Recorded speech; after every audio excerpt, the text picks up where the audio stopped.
রাত 11টায় দরজায় টোকা পড়াতেই বাসার ভেতরে থাকা 4জন মেয়েই ড্যাব ড্যাব করে চাইল। সুহারা এই ফ্ল্যাটে মোট মিলে 5জন মেয়ে থাকে। একজন ইতোমধ্যেই নাক ডেকে ঘুমোচ্ছে। বাকি 4জন দাঁড়িয়ে ভাবছে কে দরজা ধাক্কাচ্ছে। অবশেষে দরজার ওপারে কে থাকতে পারে বুঝে না উঠে লুকিং গ্লাসে তাকাতেই দেখল স্বচ্ছ, সুহা পাশেই দাঁড়ানো ছিল। যে দেখল সে ফিসফিস স্বরে বলে উঠল, এটা তো দুলাভাই। জেনে গেছে নাকি তোর ঠিকানা? যে বলল সে মেয়েটা হলো সেই যাকে তখন লাল শাড়ি পরিয়ে স্বচ্ছর সামনে হাজির করা হয়েছিল। নাম নিতু। সুহা স্বচ্ছর আসার খবর পেয়ে ছোট শ্বাস ফেলল। 4জনের কানেই কিছু একটা বলে দিয়ে দরজা খুলল।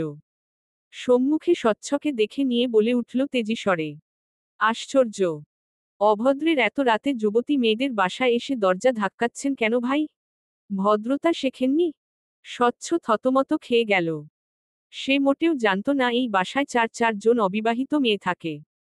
ধারণাই করেনি এমন কিছু। তার উপর সে মেয়েটাই কথা বলছে যে মেয়েটা ইতোমধ্যেই তাদের সামনে চরম বেয়াদবির প্রমাণ দিয়ে দিয়েছে। স্বচ্ছ ভেতরে তাকালো। 4জন মেয়ের দিকে তাকিয়ে থেকে না দমে বলে উঠল, আপনাদের মধ্যে সুহাকে? সুহা স্বচ্ছর সামনে সোজাসুজিই দাঁড়ায়। ভ্রু উঁচিয়ে উত্তর করল, এখানে 4জনের নামই সুহাইবা। 4জনই সুহা। আপনি কোন সুহার খোঁজ করছেন? স্বচ্ছ কপাল কুঁচকায়। 4জনের নামই সুহা হয়? বিশ্বাসযোগ্য? বিরক্ত হয়ে বলল, 4জনের নাম কখনো সুহা হয়? ফাইজলামি করছেন আপনি? সুহা দ্বিগুণ বিরক্তি নিয়ে বলল, ফাইজলামি করব কেন? আপনার সাথে আমার ফাইজলামির সম্পর্ক নাকি? স্বচ্ছ সরু শ্বাস ফেলে। মেয়েটা তখনকার ওড়না নোংরা করার জন্য প্রতিশোধ নিচ্ছে ভেবে ভদ্রতার সঙ্গে বলল, দেখুন আপু, আপনার ওড়না আর বিছানা চাদর নষ্ট করার জন্য সরি বলছি। কিন্তু এখানে সুহাকে তা দয়া করে বলুন। আমার জানাটা প্রয়োজন। সুহা সবার দিকে ফিরে আবারও বলল, এই বাসায় যারা যারা থাকে তারা সবাই সুহা। আপনি ওদেরকে ওদের নাম জিজ্ঞেস করুন। ওরাই বলবে। স্বচ্ছ ছোট ছোট চোখে তাকায় সবার দিকে।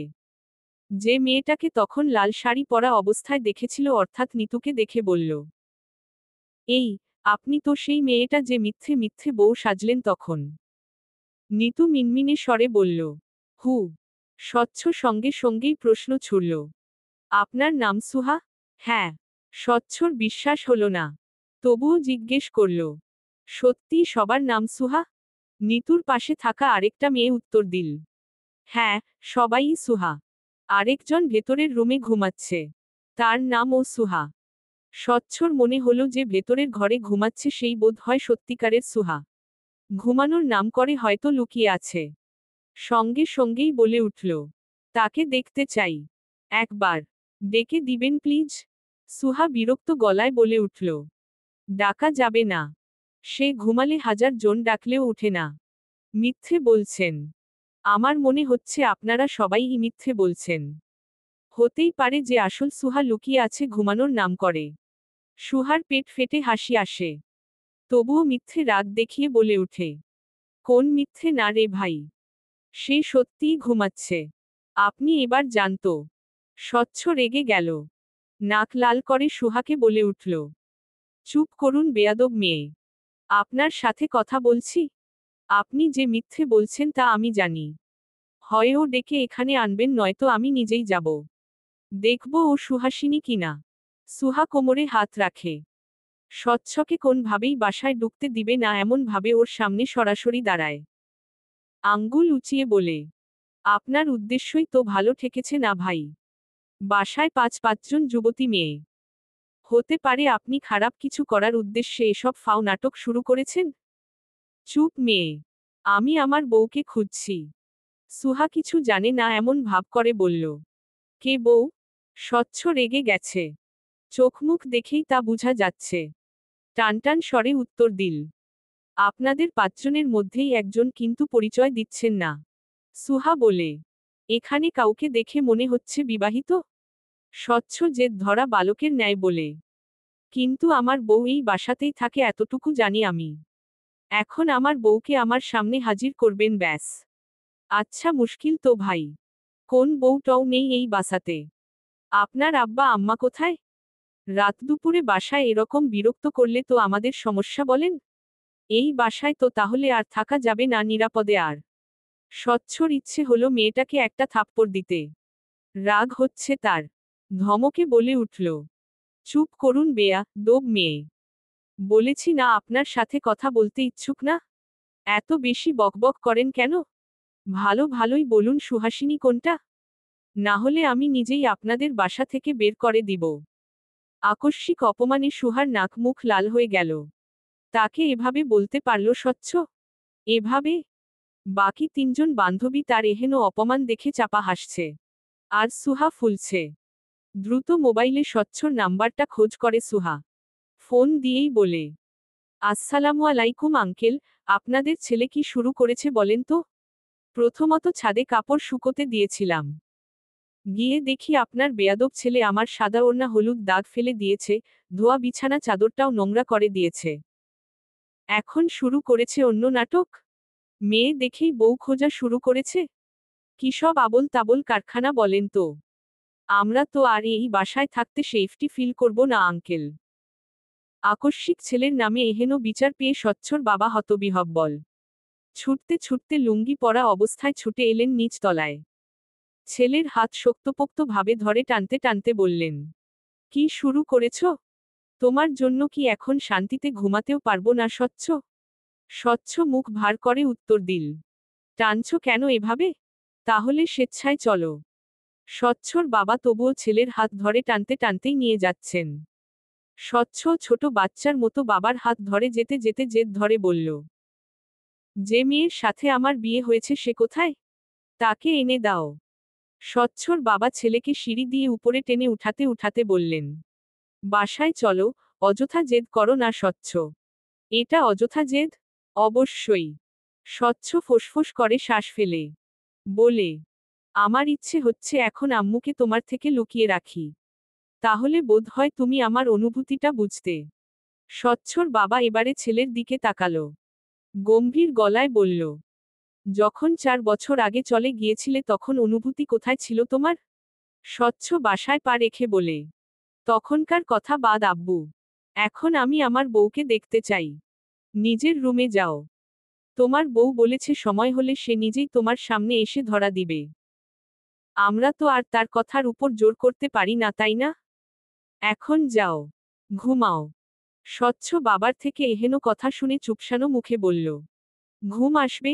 ঘুম আসার পথ রেখেছ তোমরা? এক অসহায় পুরুষের উপর তোমরা এভাবে নির্যাতন করছো আব্বু? স্বচ্ছর বাবা চাপা হাসল যাতে ছেলে না দেখে। দরজা লাগিয়ে যেতে বলল, আমরা কিচ্ছু করছি না। তুমি যা করেছ তারই ফল এটা। স্বচ্ছ রুমে ঢোকা মাত্রই দেখতে পেল দুইজোড়া চোখ যা কিনা তার অপদার্থ বন্ধুদের। উদ্গ্রীব হয়ে চেয়ে আছে। সে আসা মাত্রই সঙ্গে প্রশ্ন ছুড়ল, দেখা হলো ভাবির সাথে? স্বচ্ছ আফসোসের সঙ্গে বলে উঠল, হলো না। আবির আর সাদাফ দুজনই আগ্রহের সঙ্গে জানতে চাইল, কেন? ভাবি নেই বাসায়? আছে। কিন্তু দেখা দিল না। ওরা আবারও শুধায়, মানে? স্বচ্ছ এবারে পুরো কাহিনী খুলে বলে। আবির তা শুনে হা হুতাশ করতে বন্ধুর পিঠে হাত বুলিয়ে বলে উঠে, দোস্ত সমস্যা নাই। ভাবির হাতের ছবি আছে না তোর কাছে? আমরা হাত দেখে খুঁজে বের করব ভাবি কোনটা। আর হ্যাঁ, এই বুদ্ধি দেওয়ার জন্য ট্রিট হিসেবে কি দিবি তা চিন্তা করিস না। ভাবি বাদে বাকি 4 জন থেকে একটারে আমায় দিলেই হবে। সাদাফ দুষ্টু হেসে বলল, ওই ঝগড়ুটে কিন্তু আমার। হুহো। স্বচ্ছর রাগে দাঁত কিরমির করে। রুম ছেড়ে বেকনিতে যেতে সাদাফের পেটে একটা লাথি বসিয়ে বলে গেল, তোরা লা আজীবনই একই। ঘুমা তোরা। তোদের দিয়ে কিচ্ছু হবে না। বেকনিতে এসেই স্বচ্ছ সিগারেটে আগুন ধরালো। ঠোঁটে গুজে কল দিল সুহাকে। রাগ, বিরক্ত, ব্যর্থতা সব অনুভূতির মিশ্রণ কাজ করছে। যার দরুন সুহা কলতোলা মাত্রই স্বচ্ছ বলে উঠল, সুহাসিনী, ঘোল খাওয়াচ্ছ আমাকে? সুহা কিছু জানে না এমন ভাব করেই বলল, কিসের ঘোল? উত্তরটা পেয়ে স্বচ্ছর রাগ বাড়ল বই কমল না। দাঁতে দাঁত চিবিয়েও বলল, জানো না? সুহা ফোনের অপর প্রান্তে নীরবে হাসে। বুঝতে না দিয়ে বলে, না তো। কিসের ঘোল বলুন তো? স্বচ্ছ এবারে রাগের সহিতই বলল, ফাইজলামি করছো? কখনো শুনেছ একই বাসায় পাঁচজনের নামই একই হতে? নাম একই যদিও হয়, বউ তো আর সবাই নয়। অতটা মরিয়া হলে খুঁজে বের করুন নিজের বউকে। তুমি খুব এটিটিউড দেখাও সুহাসিনী। সুহা হেসে শুধায়, এটাকে এটিটিউড বলে না অস্বচ্ছ সাহেব। তাহলে দেখা করো। দেখা করতে এতটা মরিয়া কেন? দেখা হলেই কি এমন কাজ করবেন শুনি? স্বচ্ছ রাগে দাঁত কিরমির করতে করতে বলে, প্রথমত তোমার প্রেমিককে মারার জন্য হাত নিষ্পিস করছে। সে কাজটাই সারব প্রথমে। সুহার হাসি পায়। তবুও বলে, আমার সাথে দেখা করে আমার প্রেমিককে মারবন কিভাবে? সেরকম হলে আমার প্রেমিকের সাথেই দেখা করুন। কাহিনী সলভড। স্বচ্ছ এবারও চুপ থাকে। অসম্ভব রাগ লাগছে তার। কেন লাগছে জানা নেই, তবে রাগে হাত পা নিষ্পিস করছে। মুখ ভর্তি সিগারেটের ধোঁয়া বাইরে ছুড়ে দিয়েই অনেকটাক্ষণ চুপ থাকে সে। সুহা চুপচাপ এই নির্বতক উপভোগ করে। অবশেষে অনেকটাক্ষণ পর বলে, সিগারেটের গন্ধ আসছে। চুপচাপ বসে বসে কি এসবই টানেন নাকি? যাই হোক, ঘুমাবো। আপনার সিগারেটের গন্ধে ঘুমাতে পারবো না। দয়া করে ফেলে দিলে খুশি হব মি অস্বচ্ছ। সকালে ঘুম থেকে উঠতে হবে তো আমায়, তাই। শুভ রাত্রি।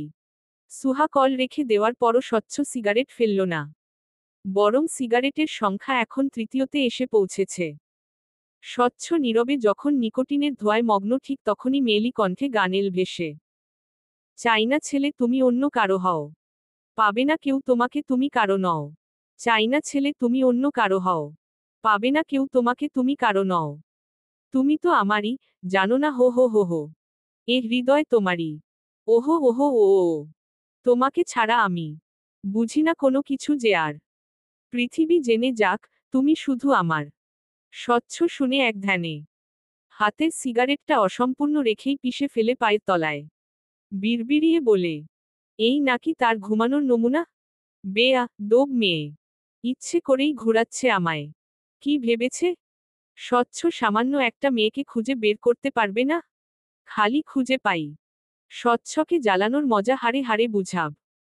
স্বচ্ছ, আবির আর সাদাফ তিনজনই ভোর ভোর এসে বাসার সামনের মোড়টায় বসে আছে। দৃষ্টি স্বচ্ছর রুমের ঠিক নিচের বেলকনিটাতেই। অথচ যে কারণে তারা তিনজনে মিলে বেলকনির দিকে তাকিয়ে আছে তাহার দেখা কিছুতেই মিলছে না। তারপর অনেকটা সময় পরই গিয়ে বেলকনিটায় দেখা মিলল এক যুবতী মেয়ের। ফোলা ফোলা চোখে আড়মোড়া ভেঙ্গেই বসে পড়ল একটা টুলে। স্বচ্ছ মনোযোগ দিয়ে দেখে মেয়েটাকে। কাল সে চারজনের মধ্যে এই মেয়েটাকে দেখেনি। কোন ভাবে কি এই মেয়েটাই সুহাসিনী? ঘুমের অজুহাত দিয়ে লুকিয়েছিল মেয়েটা? স্বচ্ছ যখন মনকে প্রশ্ন শুধাতে ব্যস্ত তখনই পাশ থেকে আবির বলে উঠল উচ্ছ্বাস নিয়ে, দোস্ত, দেখ দেখ, এই মেয়েটাই আমাদের ভাবি। কিউট দেখতে না বল? আমার মনে হচ্ছে এটাই আমাদের ভাবি। স্বচ্ছ চোখ সরু করে তাকায়।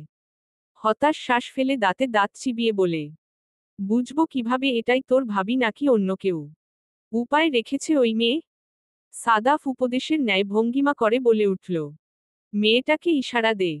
কেমন রিয়্যাক্ট করে দেখি। আবির সঙ্গে সঙ্গেই বলল, এটা করাই যায়। কিন্তু করে লাভটা কি? রিয়্যাক্ট দেখে বুঝবো কিভাবে এটা স্বচ্ছর বউই কিনা? সাদাফ সঙ্গে সঙ্গেই বলল, কথা বলার সুযোগ তো পেতে পারি। রেগে হয়তো নিচে এসে কথা বলতে পারে। সঙ্গে সঙ্গেই সাদাফ আর আবির দুইজনেরই কি হলো জানা নেই, তবে শীষ বাজিয়ে উঠল, স্বচ্ছর রাগ হল। সে এতক্ষণকে সুহাকে কল দিচ্ছিল। দেখছিল মেয়েটা বেকনিতে থাকা অবস্থায় কল রিসিভড করে কিনা। কিন্তু এই বন্ধুদের পাল্লায় পড়ে এই প্ল্যানটাও বরবাদ। মনে মনে ভাবল, যদি নিজের বউ হয় এই মেয়েটা, তাহলে নিজের বউকে বন্ধুরা এভাবে শীষ বাজিয়ে বিরক্ত করছে চোখের সামনে, তা স্বচ্ছর সহ্য হবে? স্বচ্ছ কিরমিরিয়ে বন্ধুদের পিঠে কিল বসাতেই উপরে বেকনিতে বসে থাকা মেয়েটা তখন রেগে ভ্রু সোজা করে তাকায়। একটা পরিচিত মুখ আর দুটো অপরিচিত মুখ দেখে রেগে তড়িৎ বেগে উঠে পড়ে। পরপরই হন হন করে রুমে ঢুকে পড়ে। স্বচ্ছ তা দেখে বিড়বিড়িয়ে বন্ধুদের বলে উঠে, তোদের কি এসব করতে এনেছি শাহলা? আবির বোকার মতো মুখ করে বলল, তোর ভালোর জন্যই তো করলাম। এখন আমাদের দোষ? স্বচ্ছ সাথে সাথে আবিরের ভোলাবালা গালে চর বসাল। বেচারা আবির মুখে হাত দিয়ে সেভাবেই বসে থাকল। কিছুই করবে না সে আর বন্ধর জন্য। কিছুই না। বেকনিতে যে বসেছিল সে রাহা। সুহার ছোট বোন হয় মেয়েটা। এবার অনার্স ফার্স্ট ইয়ারে পড়ে। রাহা চোখ গোলগোল করে নিজের বোনের বরের এহেন দৃশ্য দেখেই রুমে এসে সুহাকে ডাকতে লাগল। সুহা তখনও ঘুমে। বোনের ডাক শুনে চোখ মেলে তাকাতেই রাহা চেঁচিয়ে বলে উঠল, আপু, তোর অসহ্য ব্যাটায় তো বখাটেপনা শুরু করে দিয়েছে। সাত সকালে মেয়েদের দিকে তাকিয়ে শীষ বাজাচ্ছে বন্ধুবান্ধব নিয়ে। ছি ছি। সুহা যেন বুঝে ওঠেনি। চোখ ডলতে নিয়ে বলল, কি করেছে? বোধ হয় তুই ভেবে আমায় দেখে শীষ বাজাল। বুঝলাম না। সুহা বিরক্ত হয়। স্বচ্ছর উপর রাগও জন্মে। কি শুরু করেছে কি এই বেয়াদব লোক? এখন কি যাকে তাকে বউ বানিয়ে ফেলবে? সুহা বিরক্ত নিয়ে উঠে বসল। বালিশের পাশে পড়ে থাকা নিজের পুরাতন ফোনটা সাইলেন্ট হয়ে আছে। কিন্তু আলো জ্বলছে। সুহা সাধারণত ফোনটা ব্যবহার করে না। শুধু স্বচ্ছর সাথে কথা বলার জন্যই ফোনটা রেখেছে সে। তাই তো আলো জ্বলতেই ফোনটার দিকে তাকাতেই দেখল স্বচ্ছ কল দিচ্ছে। সুহা রাগে গিজগিজ করতে করতেই কল তুলল।